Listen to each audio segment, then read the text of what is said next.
Vemulawada MLA ఆది శ్రీనివాస్ ప్రస్తుతం నాతో ఉన్నారు. ఇక మరి ఆయన వేములవాడ ఎమ్మెల్యేగా మరి రాజరాజేశ్వర స్వామి ఆలయ అభివృద్ధి విషయంలో కావచ్చు, వేములవాడ నియోజకవర్గం అభివృద్ధి విషయంలో మరి ఎలాంటి ప్రణాళికతో వెళ్తున్నారో తెలుసుకుందాం.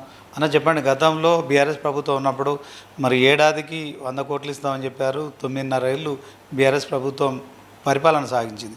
సో వేములవాడ టెంపుల్ అభివృద్ధి కావచ్చు, నియోజకవర్గం అభివృద్ధి ఎట్లా జరిగింది, మీరేం చేయబోతుంది? గత ప్రభుత్వం ప్రకటనలకే పరిమితమైంది, రంగురంగుల బ్రోచర్లకే పరిమితమైంది, రంగురంగుల వీడియోలకు పరిమితమైంది. అనేక సందర్భాలు ప్రతిపక్షంలో ఉన్నప్పుడు చెప్పిన అధికారంలో ఖచ్చితంగా చూస్తూ కూడా వేములవాడ టెంపుల్ డెవలప్మెంట్ అథారిటీ ఒక జీవోని తీసుకొని వచ్చి దానికి చైర్మన్గా గౌరవ ముఖ్యమంత్రి గారు, వైస్ చైర్మన్గా పురుషోత్తం రెడ్డి గారిని వేశారు. తదుపరి ఈ ప్రభుత్వం వచ్చిన తర్వాత వీటీడీ కార్యాలయం ఎలాగూ వేములవాడలో ఉండాలని చెప్పిన డిమాండ్కి అనుకూలంగా 6 మాసాల ముందు తీసుకురాగానే VTD vice chairman Purushottam Reddy గారు రాజీనామా వేశాడు. అంటే అది కేవలం హైదరాబాద్లో ఉంటే ఆయన కోసం పెట్టినట్ట వీటీడీ కార్యాలయం మాకు అర్థం కాలేదు. ఆ 9 సంవత్సరాలు వీటీడీ వైస్ చైర్మన్ ఉన్న వ్యక్తి వేములవాడకు రాగానే ఎందుకు రాజీనామా వేసిన జవాబు చెప్పండి, చెప్పలేరు. వీటీడీ సమావేశం ఇంచుమించు 2016, 2023 7 సంవత్సరాలలో ముఖ్యమంత్రి గారు ఒకే ఒకసారి వేములవాడలో కూర్చున్నట్టుగా సమావేశంలో. తర్వాత వీటీడీ సమావేశం ఏ రోజు కూడా ముఖ్యమంత్రి అధ్యక్షం జరగలేదు.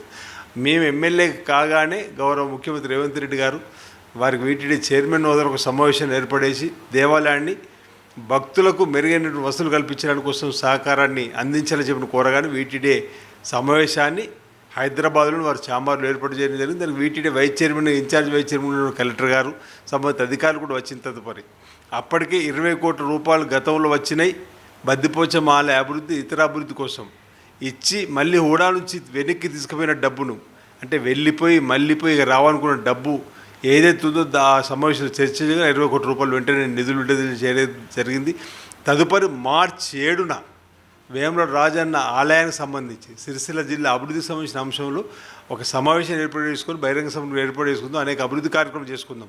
రోడ్డు వెడల్పు కార్యక్రమం కానీ, వసతి గదులు కానీ, స్వామివారి సన్నిధిలోకి వచ్చే భక్తులకు శీఘ్రంగా దర్శనం కల్పించే కార్యక్రమాలు కానీ, దేవాలయాన్ని ఆధునీకరించే క్రమంలో అంటే ప్రధానంగా ఈరోజు వాళ్ళలాగా ఆడంబరాలకు పోవాలని చెప్పిన ఆడంబరంగా ప్రకటనలు ఇచ్చి ఏటా 100 కోట్లు అని చెప్పని గొప్పలు చెప్పి వెనక్కి పోకుండా ప్రభుత్వం భక్తులకు ఏది అవసరం, రాజన్న సన్నిధిలోకి వచ్చేటువంటి వాళ్ళందరూ కూడా పేద భక్తులు, రాజన్నకు భక్తుడికి అనుబంధంగా ఈ ప్రభుత్వం ఉండాలని, రాజన్న భక్తుల్ని దగ్గర దాకా తీసుకొని దర్శనం కోసం వచ్చి ఏర్పాటు చేస్తున్నప్పుడు వచ్చినటువంటి భక్తులకు ఎలాంటి ఇబ్బంది తలెత్తకుండా ఏర్పాటు చేయడంలో వసతి, క్యూ లైను, మంచినీటి వ్యవస్థ, వచ్చే భక్తులకు శీఘ్రతరంగా స్వామివారి ఆశీస్సులు అందే విధంగా ఈరోజు స్వామివారి సన్నిధి భారతదేశంలో ఏ దేవాలయం లేనటువంటిది రాజన్న ఆలయంలో కోరిన కోరికలను తీర్చు తండ్రి, మీకు నిజ కోడె మొక్కు చెల్లించుకుంటాం అనేటువంటిది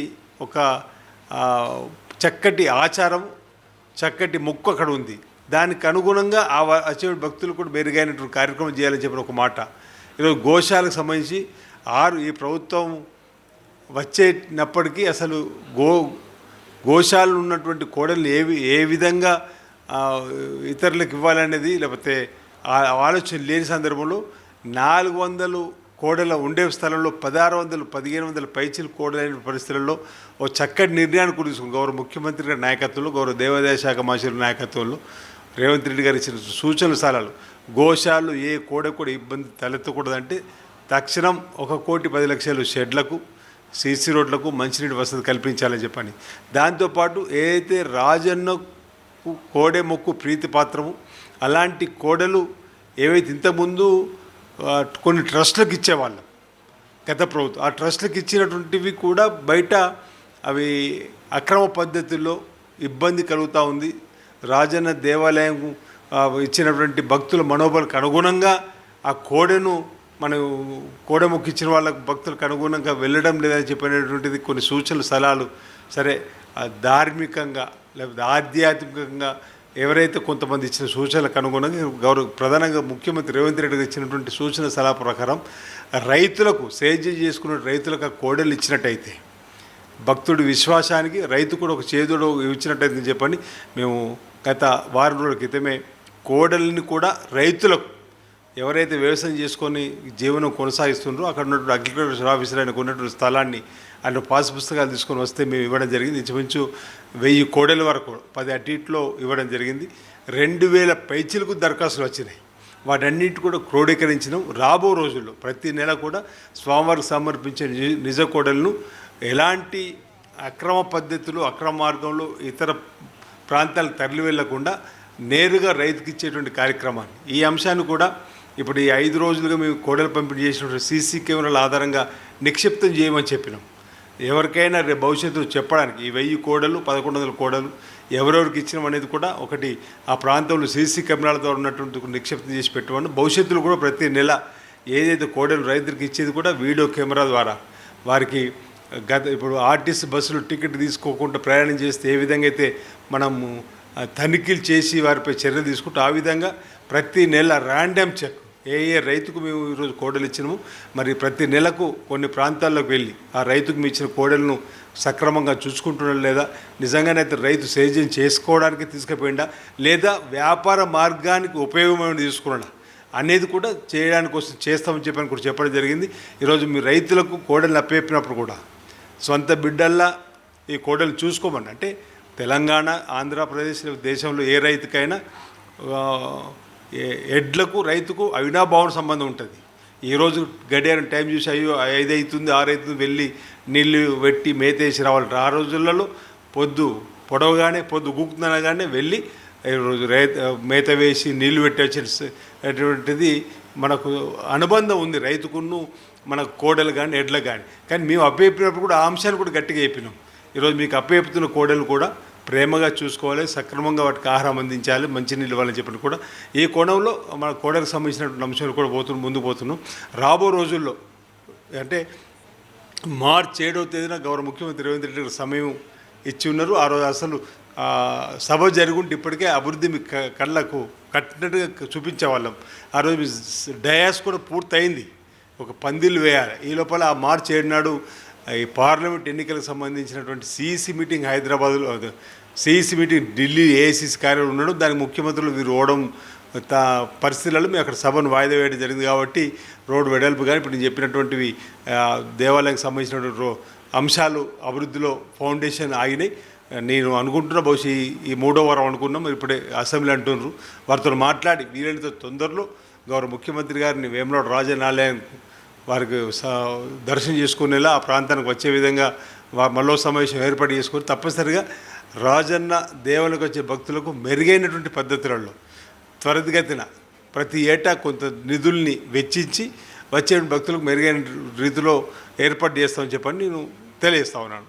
గతంలో మీరు ప్రతిపక్షంలో ఉన్నప్పుడు బీఆర్ఎస్ ప్రభుత్వంపై అనేకమైన డిమాండ్లు చేశారు. ఏడాదికి 100 కోట్లు రిలీజ్ చేస్తారు, చేయట్లేదని కూడా చేశారు. మరి గత ప్రభుత్వంలో 100 కోట్లు రిలీజ్ చేసినట్టున్నారు. సో మరి ఇప్పుడు ప్రతిపక్షంలో ఉన్నప్పుడు మీరు చేసిన డిమాండ్ను ఇప్పుడు ఎమ్మెల్యేగా అది చేయగలుగుతారా? అదే చెప్తున్నాను. గత ప్రభుత్వం ఏటా 100 కోట్లను ఎక్కడ కూడా నిధులు విడుదల చేయాలి. అభివృద్ధి పేటి చెరువును పూడ్చిరు, చెరువును అందుబాటులో తీసుకొచ్చి మిషన్ కాకతీయకు సంబంధించిన ఫండ్స్ అని నేను అనుకుంటాను. ప్రత్యేక నిధులు ఇచ్చినట్లే, ప్రత్యేక నిధులు 20 కోట్లు అది కూడా లే, అది 67-70 కోట్ల లెక్క వచ్చింది. మిషన్ కాకతీయకు వచ్చి ఇతరత్ర డబ్బు వచ్చింది. మేము దేవాలయానికి తప్పనిసరిగా ప్రభుత్వం పక్షాన అవసరం ఉన్న మేరకు వాళ్ళ లెక్క ఆడంబరాలకు ఓదలుచుకోలేము. వాళ్ళ లెక్క ప్రజలలో ఏటా 100 కోట్ల చెప్పిన ఆవాసపాలు వాళ్ళు అయినట్టు విధంగా కాకుండా దేవుడు భక్తుడు, దేవుడు భక్తులకు అనుసంధానం, దేవుడికి భక్తుల యొక్క దర్శన శీఘ్రం కల్పించడం, దేవుడు భక్తులకు వసతి, దేవుడు భక్తులకు మంచినీటి వ్యవస్థ. బీఆర్ఎస్ ప్రభుత్వం ఉన్నప్పుడు ఒక మాస్టర్ ప్లాన్ తయారు చేసింది. సో ఆ పవర్ పాయింట్ ప్రజెంటేషన్ ప్రకారం మరి ఆలయాన్ని విస్తరించడం ఇట్లాంటి కార్యక్రమాలు చేస్తామని, సో దాన్ని అనుగుణంగా మీరు ఏమైనా చేయబోతున్నారు? తప్పనిసరిగా ఆలయ విస్తరణ అనేది ఉంటుంది, అందులో ఏమాత్రం అనుమానం లేదు. వాళ్ళ మాస్టర్ ప్లాన్ను మేము తప్పుపట్టడం లేదు. ఆ మాస్టర్ ప్లాన్లో ఆడంబరాల జోలికి పోవద్దు అనేది ఒక నిర్ణయం ముందుగా ప్రాథమికంగా మేము అంచనా వేసుకున్నాం. ప్రాథమికంగా రాజన్న ఆలయానికి వచ్చేటువంటి భక్తుడికి స్వామివారికి అనుబంధంగా చేయాలని చెప్పాలి. వచ్చిన భక్తుడు కాసేపు ఉండడానికి, ఆ రాత్రి అక్కడ గడపడానికి ఏవైతే వసతులు, మంచినీటి వ్యవస్థ, క్యూ లైన్ల వ్యవస్థ, దేవాలయంకి వచ్చిన ఆధ్యాత్మిక భావన పెంపొందించడానికి కోసం ఉపయోగపడేటువంటి కార్యక్రమాలు ఆలయ విస్తరణ లాంటివి చేయాలని చెప్పిన ఒక సూత్రప్రాయంగా నిర్ణయం ముఖ్యమంత్రి గారి దగ్గర జరిగింది. ఇంకా తదుపరి గౌరవ ముఖ్యమంత్రి రేవంత్ రెడ్డి గారు దేవాదాయ శాఖ మార్చులు సూర్య గారు ఇచ్చిన సూచనలు పాటిస్తూ ముందుకు పోవాలని, గతంలో 2 మార్లు దేవస్థాన చైర్మన్ పనిచేసిన అనుభవం ఉన్నటువంటి దాన్ని కూడా నేను చెప్పడం జరుగుతుంది. సంబంధిత అధికారులు కూడా కొందరు చక్కటి సూచన సలహాలు చేస్తున్నారు. వాళ్ళందరి ఆలోచన మేరకు అనుగుణంగా స్థపతి, ఆగమ శాస్త్రం వీటన్నింటిని పరిలోకి తీసుకొని దేవాలయాన్ని అభివృద్ధి పథకం తీసుకోవడం కోసం ప్రయత్నం చేస్తాం. All the best. సో ఇది మరి ఇక ప్రభుత్వ వైపు వేములవాడ ఎమ్మెల్యే ఆది శ్రీనివాస్ చెప్తున్నారు. మరి వేములవాడ రాజన్న దయతోనే నేను ఎమ్మెల్యేగా గెలిచాను, ప్రభుత్వకి సంబంధించిన విప్గా కూడా నియమించబడ్డాను. ఇది మరి ఖచ్చితంగా నాకు జీవితంలో స్వామివారి దయతోనే మరి ఎదగడం జరిగింది. సో వేములవాడ ఆలయ అభివృద్ధి కావచ్చు, అలాగే నియోజకవర్గ అభివృద్ధిలో సీఎం రేవంత్ రెడ్డి గారు అతి త్వరలోనే మరి వేములవాడకు వస్తున్నారు. సో అభివృద్ధికి సంబంధించిన నిధులు కేటాయిస్తారనే విశ్వాసాన్ని వ్యక్తం చేస్తున్నారు. ఇక ఓవరాల్గా వేములవాడ నియోజకవర్గంలో మరి అసంపూర్తిగా ఉన్న నీటి ప్రాజెక్టులు కూడా మరి పూర్తి చేయించడానికి ఇప్పటికే మరి భారీ నీటిపారుదల శాఖ మంత్రి ఉత్తమ్ కుమార్ రెడ్డి కూడా హామీ ఇచ్చారు. సో రాష్ట్రంలో ఉన్న సాగునీటి ప్రాజెక్టులలో వేములవాడ సంబంధించిన ఎల్లంపల్లి ప్రాజెక్టు కూడా ఉంది. సో వేములవాడలో మరి ఇక తాగునీటి కష్టాలు కూడా తీరుతాయనే విశ్వాసాన్ని వ్యక్తం చేస్తున్నారు. కెమెరా పర్సన్ విఘ్నేష్తో శ్రీనివాస్, న్యూస్ 360 అసెంబ్లీ నుంచి.